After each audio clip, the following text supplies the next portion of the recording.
नमस्कार बच्चों, आज हम कक्षा 7 में नए अध्याय कारक के बारे में पढ़ने जा रहे हैं, जिसे अंग्रेजी में केस कहा जाता है।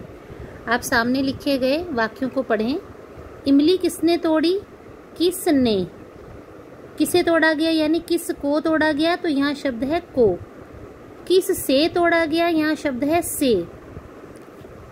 किसके लिए तोड़ा गया, तो के लिए शब्द यहाँ पे फोकस करेंगे। इमली कहाँ से तोड़ी गई, यहाँ भी से शब्द है।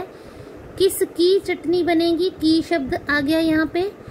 इमली किस में रखी है, यहाँ पे में शब्द आ गया। किसे संबोधित किया गया यानी किसको, तो को शब्द आ गया। ठीक है, अब इन शब्दों में बच्चों उपयुक्त वाक्यों में रंगीन छपे शब्द संज्ञा सर्वनाम का वाक्य के अन्य शब्दों के संबंध स्थापित करने का कार्य कर रहे हैं। फिर से पढ़ते हैं। उपयुक्त वाक्यों में ये जो रंगीन छपे शब्द हैं, किसने, किसे, किससे, किसके लिए, से, किसकी, किसमें और किसे, ये जो सारे शब्द हैं, ये संज्ञा सर्वनाम का वाक्य के अन्य शब्दों के साथ संबंध स्थापित कर रहे हैं। यानी संज्ञा सर्वनाम का जो संबंध है वाक्य के अन्य शब्दों के साथ हो रहा है और ये शब्द उनको संबंध को बना रहे हैं। ऐसे शब्द कारक कहलाते हैं। तो कारक की परिभाषा पढ़ते हैं। संज्ञा या सर्वनाम के जिस रूप से क्रिया तथा वाक्य के अन्य शब्दों के साथ संबंध ज्ञात हो उसे कारक कहते हैं। ठीक है, फिर से पढ़ते हैं। संज्ञा या सर्वनाम के जिस रूप से क्रिया या वाक्य के अन्य शब्दों के साथ संबंध ज्ञात हो उसे कारक कहते हैं। यानी संज्ञा और सर्वनाम का क्रिया और वाक्य के अन्य शब्दों के साथ जब संबंध बनता है और वो शब्द जो संबंधों को बताते हैं कारक कहलाते हैं। तो कारक के कितने भेद हैं? हिंदी में कारक के निम्नलिखित 8 भेद होते हैं। ये देखिए नीचे मैंने इसकी नंबरिंग कर दी है। तो हम नाम पढ़ते हैं कारकों के। तो कारक 8 प्रकार के कौन से होते हैं? पहला कर्ता कारक, दूसरा कर्म कारक, तीसरा करण कारक, चौथा संप्रदान कारक, पांचवा अपादान कारक, छठा संबंध कारक, सातवां अधिकरण कारक, आठवां संबोधन कारक। आपने इनके बारे में पिछली कक्षा में भी जाना होगा। तो ये सारे कारकों के नाम है कर्ता, कर्म, करण, संप्रदान, अपादान, संबंध, अधिकरण, संबोधन। ये 8 के 8 कारक हैं। और ये जो शब्द हैं ने, को, से, के, द्वारा, को, के लिए, ये इन्हें कारक चिन्ह या परसर्ग कहा जाता है। संस्कृत में इन्हें विभक्ति कहा जाता है। आपने संस्कृत में पढ़ा भी होगा। तो इसको याद करने के लिए ये जो टेबल दिया गया है इसको लय के साथ याद करना पड़ता है। तो हमें 8 के 8 कारक आराम से याद हो जाते हैं। जैसे कर्ता ने, कर्म को, कर्ण से, के द्वारा, संप्रदान को, के लिए, अपादान से, संबंध का, के की, रा, रे, री, अधिकरण में, पर, संबोधन हे, अरे, ओ। तो इस तरह इस टेबल को लय के साथ याद करने से सारे कारक हमें आ जाते हैं। और जब भी कारक का हमें पता करना हो तो हम कर्ता ने, कर्म को, ऐसे ये टेबल बोल के कारक आसानी से कर सकते हैं। तो इस जो टेबल को है आपने लय के साथ, जैसे मैंने आपको समझाया, उसी तरह आप इसे याद कर लीजिएगा। अब इसकी पहचान क्या होती है? कर्ता ने, तो वाक्य में किसने, कौन, किससे शब्द आते हैं। दूसरा है कर्म को, तो इसमें कर्ता, किसको, क्या शब्द आते हैं। ये शब्द याद करने की ज़रूरत नहीं है, इसे हम करते करते स्वयं ही सीख लेते हैं। आपका जो लक्ष्य है वो इस टेबल को याद करना है, उसके बाद कारक करना आसान हो जाता है। अब हम यहाँ सबसे पहले कर्ता कारक की बात करते हैं कि कर्ता होता क्या है। कर्ता का अर्थ होता है करने वाला, यानी क्रिया करने वाला व्यक्ति। अब जैसे ये आप वाक्य पढ़ेंगे, गीता फोगाट ने स्वर्ण पदक जीतकर भारत का सम्मान बढ़ाया। तो अगर हम प्रश्न करें किसने सम्मान बढ़ाया, किसने, ने विभक्ति है तो गीता फोगाट। अगर हम ये वाक्य पढ़े और हमें कारक का पता नहीं है तो हम टेबल पढ़ेंगे। कर्ता ने, तो ने विभक्ति आई, ने परसर्ग आया, ने कारक चिन्ह आया, तो ये कौन सा हो गया? कर्ता कारक। ठीक है, इस तरह शब्द के जिस रूप से क्रिया के करने वाले का बोध हो, यानी क्रिया किसने की है, करने वाला कर्ता, करने वाले का बोध हो, उसे कर्ता कारक कहते हैं। नीचे दिए गए भी हम ये जो वाक्य हैं इसे भी पढ़ लेते हैं। गरिमा ने मधुर गीत गाया, तो गरिमा करता है और ने परसर्ग है, तो हमें पता है ये कर्ता कारक है। सुधा ने स्वादिष्ट खीर पकाई, तो सुधा जो है वो करता है, यानी खीर पकाने का काम करने वाली करता है, और ने विभक्ति से हमें पता चल रहा है कि ने जो है कर्ता कारक है। ठीक है, तो ये कर्ता कारक हमें ने लिख दिया। तो टेबल भी हम जब बोलते हैं तो कर्ता ने से ही शुरू होता है, तो जहाँ पे ने परसर्ग आ गया वहाँ पे कर्ता कारक हो जाता है। कई बार ऐसे वाक्य आ जाते हैं जहाँ पे ने परसर्ग नहीं होता, तो हमने उसका क्वेश्चन बना के तो हम उसका समझ लेते हैं। अमित कार चलाता है। ठीक है, मतलब किसने चलाई है कार? अमित ने, तो हमें पता चल गया कि ये कर्ता कारक है। श्रेया से अब और नहीं चला जाता, किससे से अब और नहीं चला जाता? श्रेया से, यानी चलने की क्रिया किससे नहीं की जाती? श्रेया से।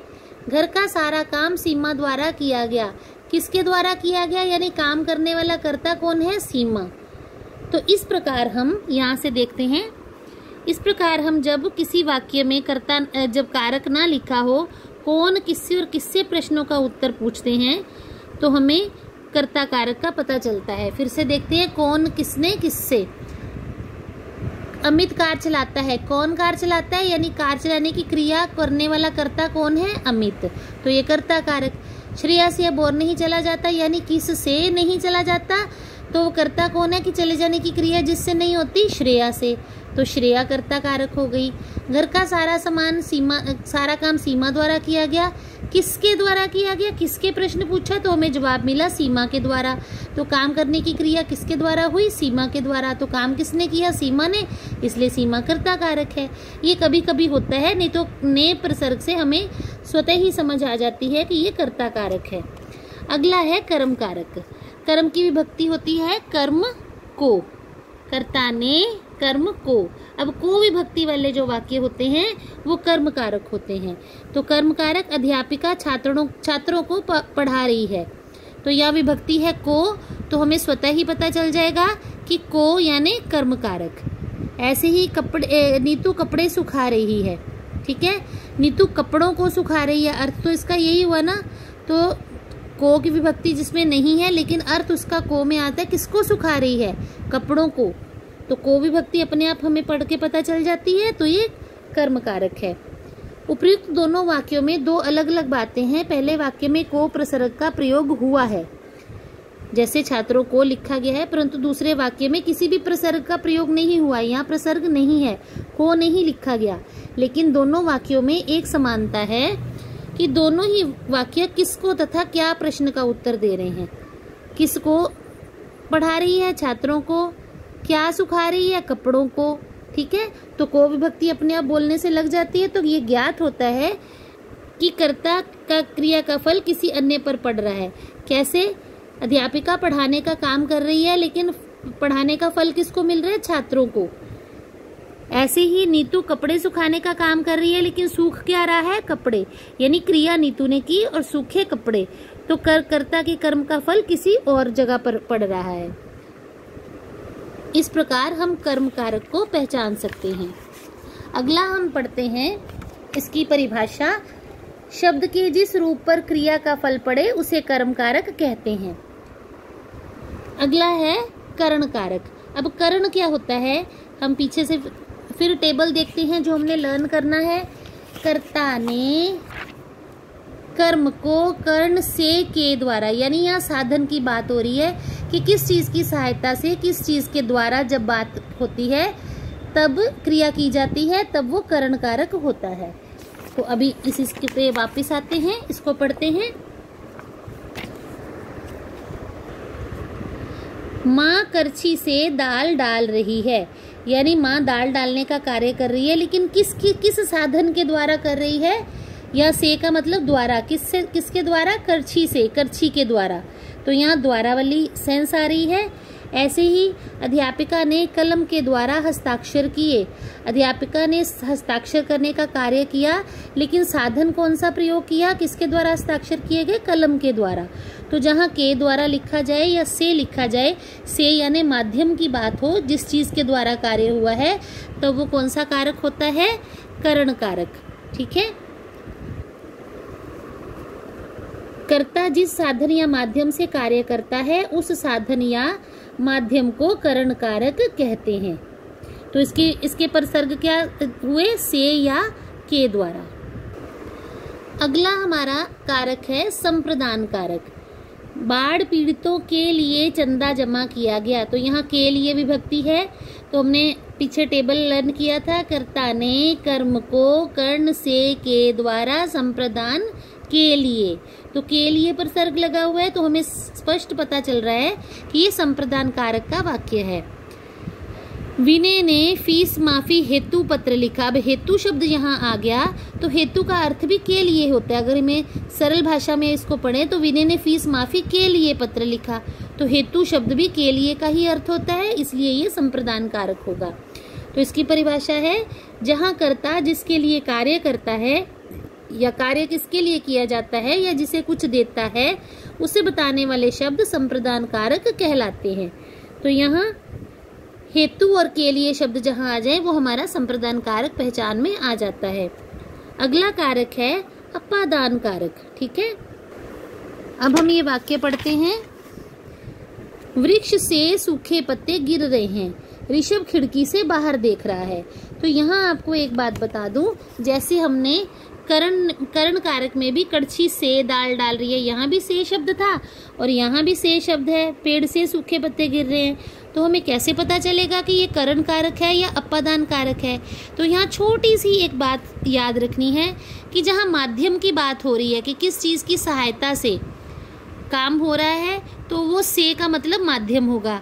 और यहाँ पर जब क्रिया होती है तो जो है चीज़ एक दूसरी चीज़ से अलग हो जाती है। जैसे सूखे पत्ते पेड़ से गिरे तो पेड़ से अलग हो गए, तो यहाँ अलग होने की जो भाव होता है और वहाँ से शब्द आता है तो उपादान कारक होता है। तो पेड़ से सूखे पत्ते गिर रहे हैं, यानी पेड़ से पत्ते गिरे और पेड़ से अलग हो गए। ऋषभ खिड़की से बाहर देख रहा है। अब ऋषभ की नज़र जो है खिड़की से दूर अलग होकर किसी चीज़ को देख रही है। ठीक है, तो ये अपादान कारक कहलाएगा। और भी इसकी उदाहरण हम देखते हैं। मयंक आशीष से लंबा है। अब यहाँ कोई साधन की बात नहीं हो रही है, यहाँ जो है अलग अलग हैं दोनों।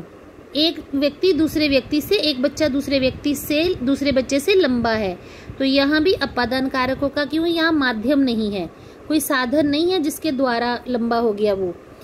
खुशी सांप से डर गई। किससे डर गई?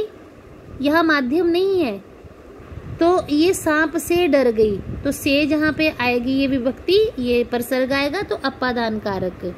इस प्रकार जिस शब्द से संज्ञा और सर्वनाम से अलग होने, दूरी बताने, तुलना करने, डरने आदि के भाव का पता चलता है, उसे अपादान कारक कहते हैं। अब हमने यहाँ परिभाषा में सीखा कि कौन कौन से इसके जो है अर्थ होते हैं। अलग होने, जैसे पेड़ से पत्ते गिर रहे हैं, पत्ते अलग हो गए।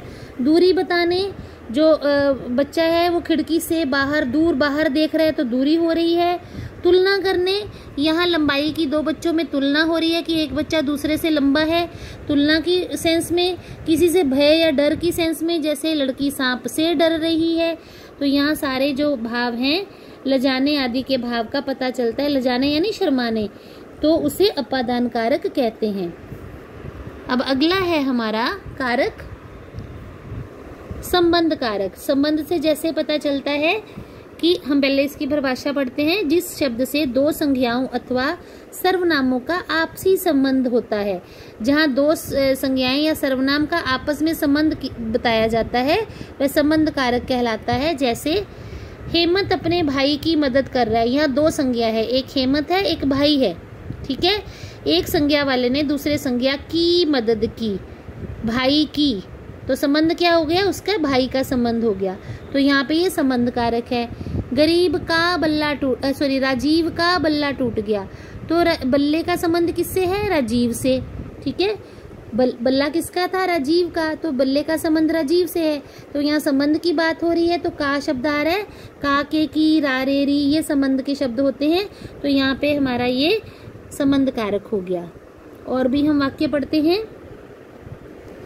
यह है महेंद्र सिंह धोनी का घर है। किसका घर है? घर का संबंध किससे है? धोनी से। और का विभक्ति है का के की में से, तो ये हमारा संबंध कारक है। कल अनीता की शादी है। किसकी शादी है? शादी का संबंध किससे है? अनीता से। तो का भी शब्द आ गया, की प्रसर्ग भी दिख रहा है हमें। वरुणा दादाजी के साथ स्कूल गई। अब देखो का, के, की, ये तीनों प्रसर्ग हमें दिख रहे हैं। और दादाजी का जो वरुणा का संबंध किसके साथ है? दादाजी के साथ। तो ये तीनों हमारे प्रसर्ग भी हैं और उसका संबंध भी हमें सेंस पता चल रही है, तो ये संबंध कारक है। ठीक है, ये हमारे प्रश्न पूछे गए हैं कि किसका घर है, का शब्द आ गया। किसकी शादी है, की प्रसर्ग आ गया। किसके साथ स्कूल गई, तो के प्रसर्ग आ गया। तो जहाँ पे का, के, की, रा, रे, री ये प्रसर्ग आते हैं, ना, ने, नी भी, और ये हमारे संबंध कारक होते हैं। अब यहाँ पे हमारा अगला कारक आता है 7वें नंबर पर, अधिकरण कारक। इसके प्रसर्ग होते हैं में, पर।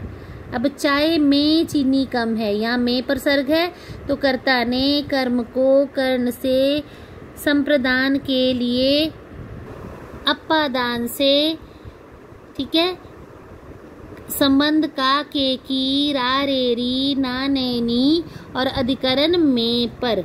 ठीक है, अब में पर प्रसर्ग किसके हैं? अधिकरण के। तो यहाँ में शब्द आया तो ये अधिकरण कारक का हो गया। रक्षाबंधन पर बहनें भाइयों को राखी बांधती हैं, यहाँ पर प्रसर्ग आ गया तो वो अधिकरण कारक का हो गया। तो इसकी परिभाषा क्या हुई?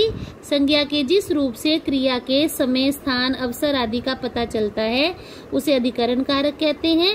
और समय, स्थान, अवसर आदि को बताने के लिए में, पर शब्दों का प्रयोग किया जाता है। जैसे कुल्फी में पिस्ता बादाम डाला गया है, तो में शब्द में प्रसर्ग आ गया, तो किस में डाला गया? कुल्फी में, तो में प्रसर्ग वाला अधिकरण कारक हो गया। छत पर सोनिया की किताब रखी है, किस पर रखी है? छत पर प्रसर्ग है तो अधिकरण कारक आ गया। पेड़ पर मैना बैठी है, पर प्रसर्ग है तो अधिकरण कारक आ गया। तो इस तरह हमें अधिकरण कारक का पता चलता है। और 8वें नंबर का है संबोधन कारक। संबोधन का अर्थ होता है किसी को आवाज देना, किसी को पुकारना, एड्रेस करना। ठीक है, ये वाक्य पढ़ते हैं। ओ लड़के, हमने किसको आवाज दी? लड़के को, ओ शब्द लगाकर। ओ लड़के जरा सुन तो। अरे नमिता तुम कब भाई? नमिता को हमने एड्रेस किया, नमिता को पुकारा, तो अरे नमिता करके पुकारा, तो ओ अरे ये पुकारने के शब्द होते हैं। तो इस तरह ये संबोधन कारक है, किसी को संबोधन करना। तो यहाँ पे उपर्युक्त वाक्यों में लड़के तथा नमिता शब्दों का प्रयोग संबोधन के रूप में हुआ है, यानी उन्हें पुकारा गया है और इनके साथ ओ और अरे प्रसर्ग लगे हैं, ये संबोधन कारक हैं।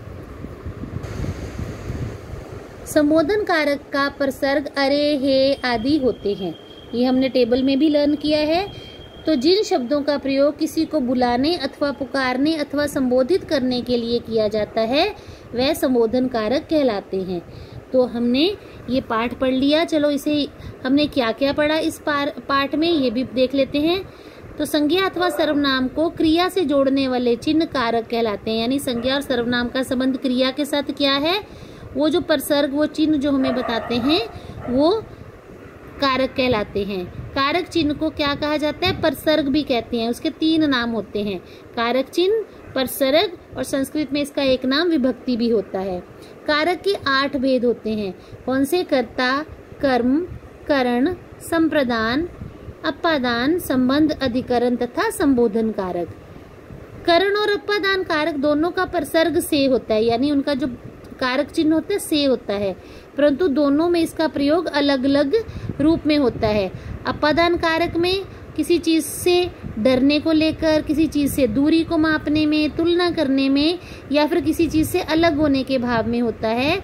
और करण कारक में से शब्द जो है के द्वारा का भाव देता है, यानी माध्यम के बारे में बताता है। करण कारक में से प्रसर्ग का प्रयोग साधन के अर्थ में होता है, जबकि अपादान कारक में इसका प्रयोग अलग होने, दूरी बताने, तुलना करने, डरने, लजाने आदि के भाव के लिए किया जाता है, जो मैंने अभी आपको ऊपर बताया। चलिए अब हम इसका लिखित कार्य करेंगे। धन्यवाद।